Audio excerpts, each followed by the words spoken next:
বিভিন্ন জায়গায় যে সমস্ত দোকান এবং বাড়ি কোচবিহার পৌরসভার অধীনে রয়েছে কিন্তু তারা বিভিন্ন ক্ষেত্রে অসহযোগিতা করছে, তাদের প্রতি বিশেষ ব্যবস্থা নিতে অভিযানে নামলো কোচবিহার পৌরসভা। যারা যত্রতত্র ময়লা ফেলে দিচ্ছে, পৌরসভার বিভিন্ন পরিষেবা পাঠানো সত্ত্বেও সেগুলিকে লঙ্ঘন করবার চেষ্টা করছে, তাদের বিরুদ্ধে কড়া ব্যবস্থা গ্রহণ করলো এবার কোচবিহার পৌরসভা।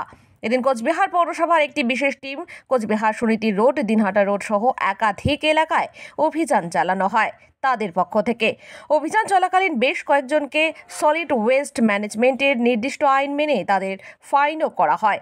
এদিকে এরপরেও যদি এ ধরনের ঘটনা কোনোভাবে বন্ধ না হয়, তবে কোচবিহার পৌরসভার পক্ষ থেকে নির্দিষ্টভাবে বিশেষ ব্যবস্থা গ্রহণ করা হবে বলেই জানা গেছে। স্যার, আজকের অভিযানটা কি বিষয় ছিল?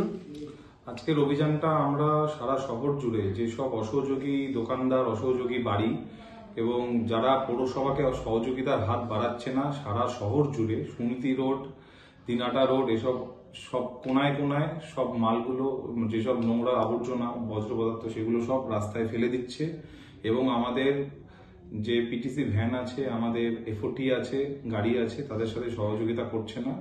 আমরা তাদেরকে চয়েস করে তাদেরকে ধরে তাদেরকে আমরা ফাইন করলাম। সলিড ওয়েস্ট ম্যানেজমেন্ট রুলস অনুযায়ী আমরা তাদেরকে ফাইন করলাম আজকে। আর এই অভিযান কি আগামী দিনেও চলবে?